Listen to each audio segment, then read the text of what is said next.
every year carefully, and I tell them your colon becoming very firm and tight and developing more pockets, so you have to change your diet, to my diet. Then they improve year by year. That's at least like 2 years, 3 years later, their colon becomes soft and pliable. Even you have a lot of pockets, diverticulosis, which can create thickening of intestinal, the muscular layers. So this diet and the water can change your body situation. I tell my patients that we are one big biochemical reaction. Everything that's happening in our body is a biochemical reaction. And for biochemical reactions to occur, we need a solvent. And the solvent in our bodies is water. So there's no question that the most important thing that we can do is hydrate our bodies. Acid reflux, as you know, is a huge problem in our country. People who are obese tend to have it because their stomach and their gastroesophageal junction gets shoved up into the chest. Their lower esophageal sphincter isn't tight, and the esophagus is squamous epithelium. It's a different lining from the stomach, and it doesn't tolerate acid. So when the valve that connects the stomach to the esophagus, that interconnection doesn't function, the acid suddenly starts bathing this lining of the esophagus in acid, and it can't tolerate it. It's painful. People have that terrible sour taste in the back of their throat. When we treat chronic disease with medication and we don't really attack the root cause, which is oxidative stress, free radical damage, we're not really treating or curing the disease, we're managing the disease. Antioxidants have become very, very popular because they are electron donors. And when they meet a free radical, that free radical gets what it wants. It gets its electron, and it's neutralized. Now, the oxidation reduction potential of Kangen water is gigantic. It's about 30 times greater than the famous green tea. Everyone knows about green tea being a profoundly good antioxidant. Fruits, vegetables are considered antioxidants.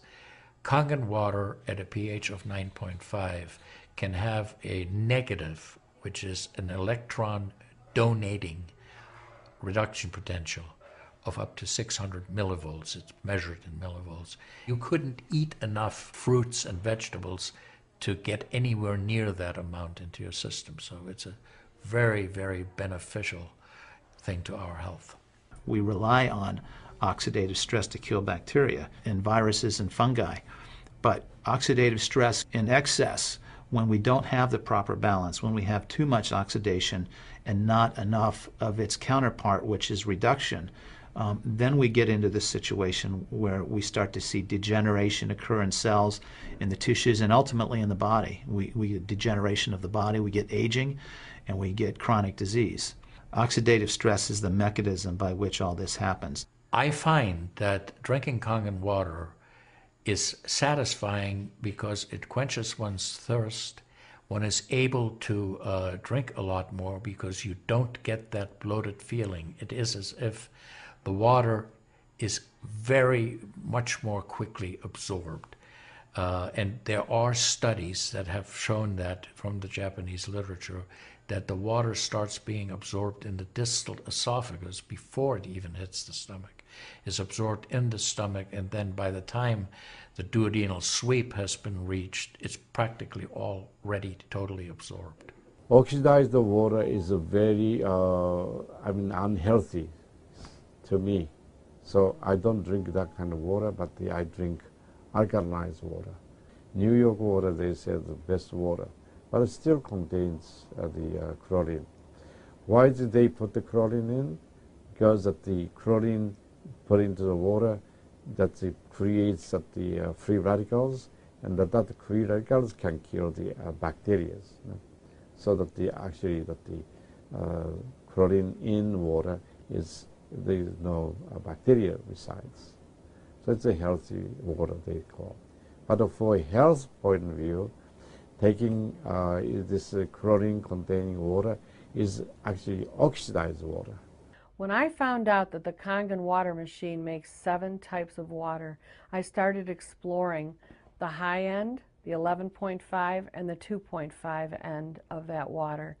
And on my exploration found out that the 2.5 water is bactericidal, and I am using it in my practice to help with bleeding. I use it to sanitize the mouth before I start working on the patients. I have used it in periodontal disease, and I've actually seen reversals of people's periodontal conditions.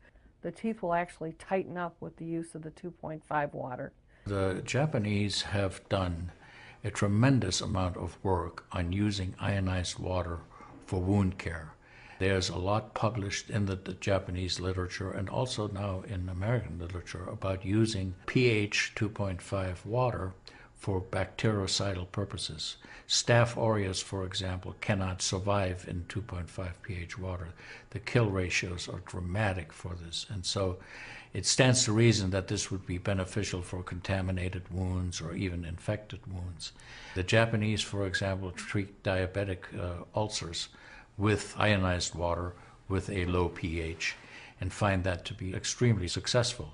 They also have published a lot on it, and the before and after pictures are very dramatic. The pH 2.5 water has tremendous antibacterial properties against both gram-negative and gram-positive organisms. The benefit for me as a physician to use water to treat bacterial infections is phenomenal. Number one, water's cheap.